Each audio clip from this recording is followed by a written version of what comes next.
Namaste and hip hop hooray, bienvenidos amigos, it's your man mikeY coming at you with yet another yoga video, but today we're going to do it more of a tutorial style as opposed to going into a sweaty flow session. So you're still going to need a couple of items including your yoga mat, bolster, block, or maybe a step stool, something you could just put your feet up on, and then a chair to sit on.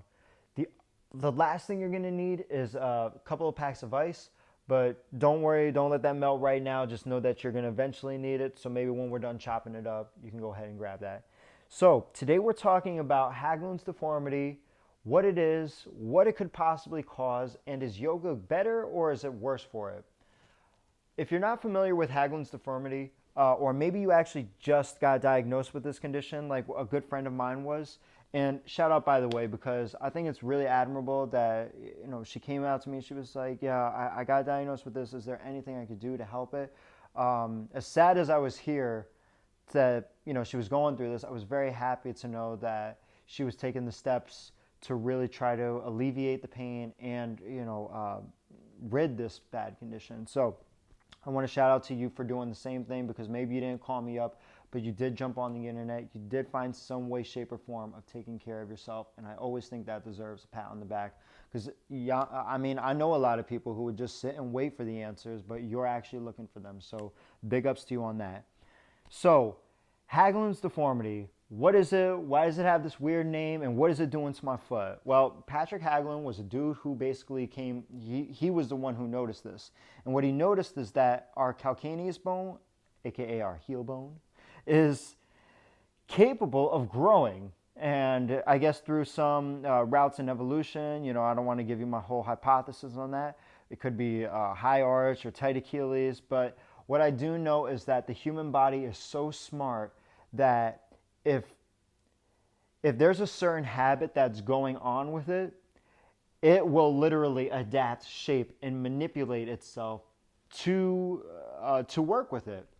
So a lot of people who maybe walk with their feet rolled out, this could also happen to them, because it's not something that you wake up with and you say like, oh my gosh, like I've got Haglund's deformity. Like, it's not a broken bone or anything like that. This is something that happens over time. So you have to forgive my little fancy cross sitting here.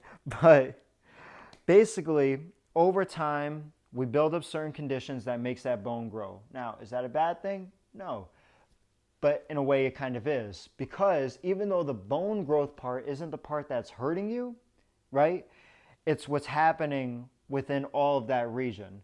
So you have your Achilles tendon that's going down, and it literally inserts itself right into the heel bone, because we remember tendons, the whole point of them is to connect muscle to our bones.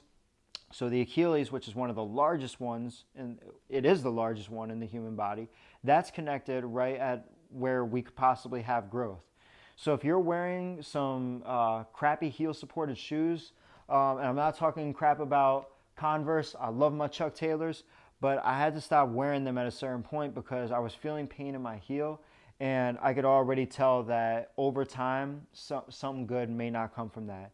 So if you've already got that growth, if you've already got the deformity, then imagine yourself wearing paper-thin shoes, this bone going up against it, and all you've got is your tiny little soft tissue protecting you. The friction going up and down, that's going to create inflammation, not just in our Achilles, but in the whole heel itself. So you may see redness, swelling. Then we've got these two little bursa that are between our Achilles. And the reason that they're there is for things like, when we get up, get down, those are our shock absorbers. So before Nike even had to throw them on the shoes, you already had them. So shout out to you on that. But the problem is, too, with these shock absorbers is that if they start enduring a lot of high impact, or they're not getting some time to breathe, they start to get inflamed, and that's what causes bursitis. So you have to think of it almost like this. Haglund's deformity isn't exactly what's causing you pain. It's the condition that's going to cause everything else to erupt. So remember, tendonitis, like anything, it happens with overusage, and it is simply the culprit is inflammation. But make sure you do get an MRI or talk with your doctor to just make sure it's not tendinosis, which could be severe damage to your tendon. But the heel pain is most likely coming from the bone pushing up against soft tissue. And if you think about it like a kid teething, uh, or I like to say, I remember it more when I had braces because my teeth would be shifting. And even though, yeah, there's bone growth from a teeth growing, or there's bone shifting from braces, it's not the bone shift that hurts so much. It's that it has to literally plow through the gums and everything else in between to actually make that happen. That's what makes it so painful. We start wanting to bite or anything like that. And the same thing can happen with your Haglund. So you have this condition. You're starting to feel tendonitis in the Achilles. So what's something that you might want to do, or worse, what you might have been suggested to do? You may want to stretch your Achilles. But here's what happens. Look at what happens when I do this. I've now just put, imagine my little bone growth. I've now just put more of my bone growth up against my Achilles tendon. So how exactly does that alleviate pain? It doesn't. What happens is that it makes it feel good for right now, just like when you're biting down, and as soon as you release it, the pain is going to be there. That's why a lot of people say that they feel more pain when they're relaxed, as opposed to if they're in a quick come and go, on the go type of lifestyle. So what should we do for this? If we can't stretch our Achilles, or if we should really be mindful not to overstretch our Achilles and our calf, what are some things that we can do to actually help this? Well, the first stretch I want to show you is going to require your yoga block or actually, let's not use the yoga block for right now. You're just going to put your feet flat on the ground. So make sure that you have a surface you're sitting on that puts you 90 degrees in your knees. You're not extending out, and you're not having to force yourself to be all the way down. It always works best if you got a nice even surface and you can sit up tall and just very natural. And we're just going to do some heel raises. Now, yeah, you're saying to yourself, but mikeY, that's working the calf, and the calf's attached to the Achilles. Well, no, bro, here's what's going on. When I'm lifting up, I'm actually creating space between that extra bone, the tendon, and I'm not putting so much impact onto those bursa. So heel raises are probably one of the best things that we could do to just get a little bit more relaxation into the pain. But not only that, to also build stronger calves,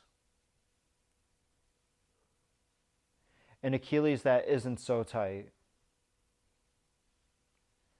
So let's do this for a little bit more, 30 more seconds.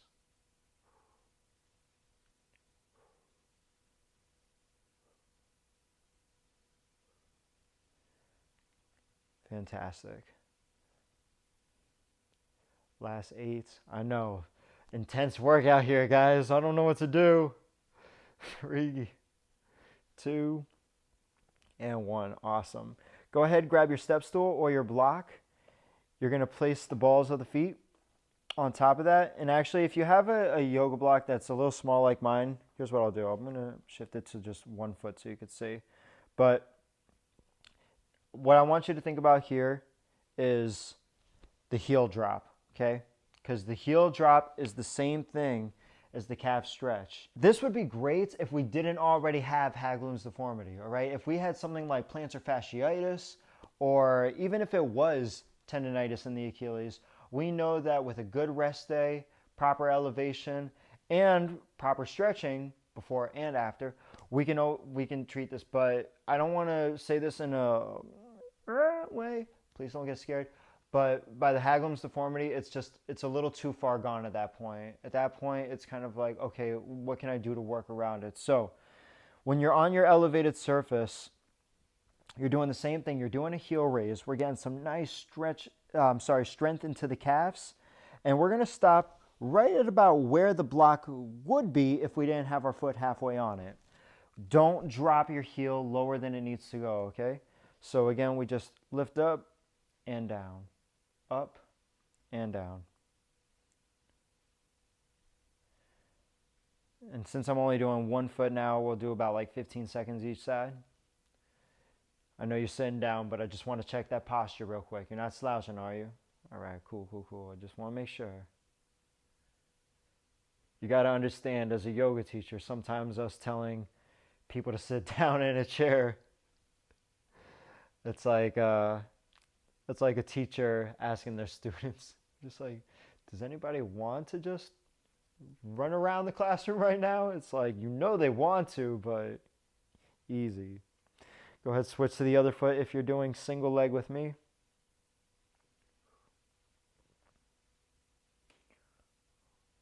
So another thing that you should probably consider are open-heeled shoes.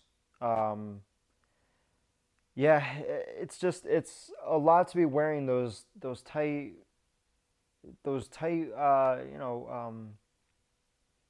feet prisons.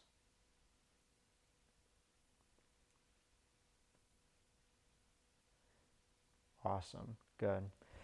Then what we're going to do is we're going to grab behind our knee, and we're just going to do a little bit of plantar flexion as opposed to dorsal. And we're just going to practice pointing out and coming back normal.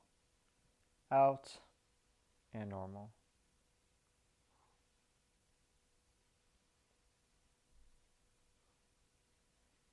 Get one more time. And easy. Good. Switching over to the other foot. Again, avoiding too much of the point up, focusing more on the point out. So come in and out. Plantar flexion, dorsiflexion.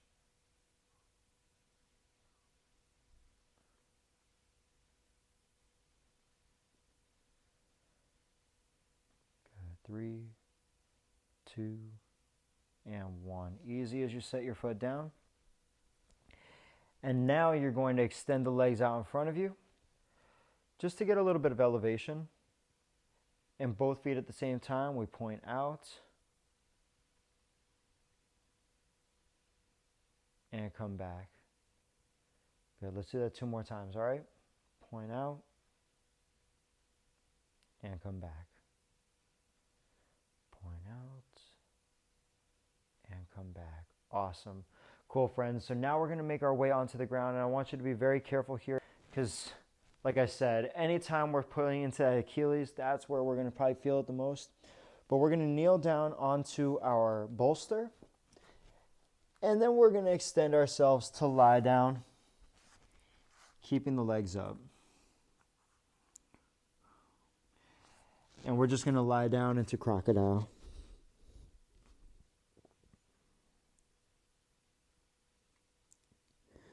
So again, I'm trying to alleviate the pressure that comes from the bone here.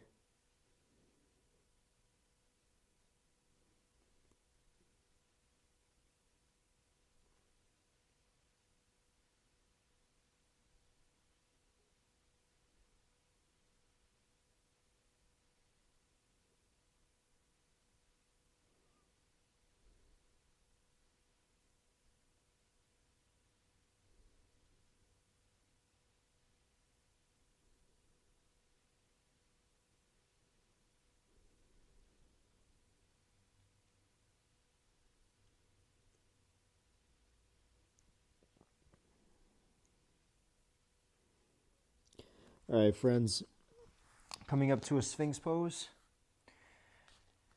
This is where we are going to need those ice packs. So if you got a roommate or somebody who could help you out, you could either ask them to grab it for you or take a moment to pause the video and go ahead and grab those things. And then back into a child's pose. Let's do something more restorative. Knees together, arms by the side. You can grab your yoga block to put your forehead on top of, if you don't mind that your feet were just on it. Good. And then while you're here, I want you to just gently start pressing up and down the bottom of your foot. I did another video where this is a really good thing to do, especially for our fascia, so we can kind of loosen up the saran wrap that's there. And even though it doesn't cure us of our Haglund's deformity, it definitely helps to prevent plantar fasciitis, or as I mentioned, tendonitis, bursitis, in case those things haven't come yet. Remember, because these things are all connected with each other, so try to take care of your entire foot, the whole foot, the foot as a whole. Excellent. Then from here, we're going to roll it up. And this would be the time where I ask you guys to go ahead and grab your ice packs. So go ahead and grab a hold of those.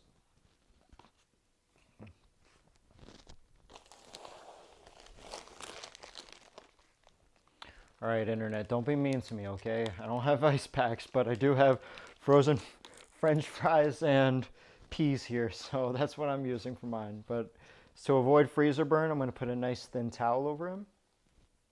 Swing my legs out in front.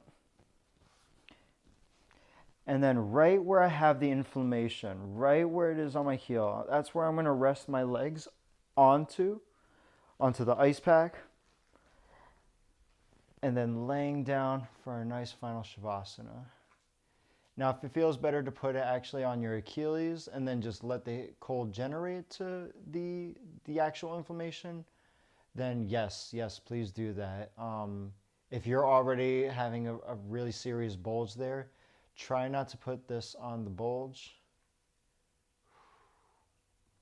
Or as a modification, what you could do instead is you could take those frozen items and you could just hold them at the heel.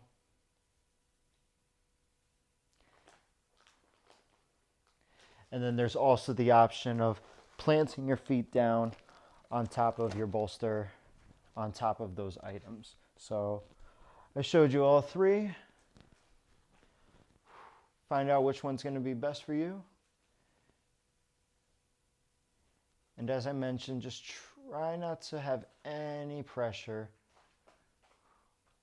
onto the part that feels extra sensitive.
Good. While you're here, try crunching your toes and then opening them up. Just the toes. Don't worry about anything else.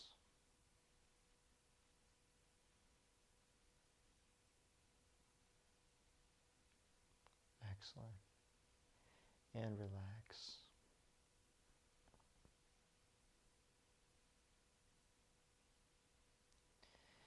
And then gently bringing yourself up, you're going to try to keep those feet on the elevation, or you could roll over to your side. It's not a big deal, but either way, you're bringing yourself up.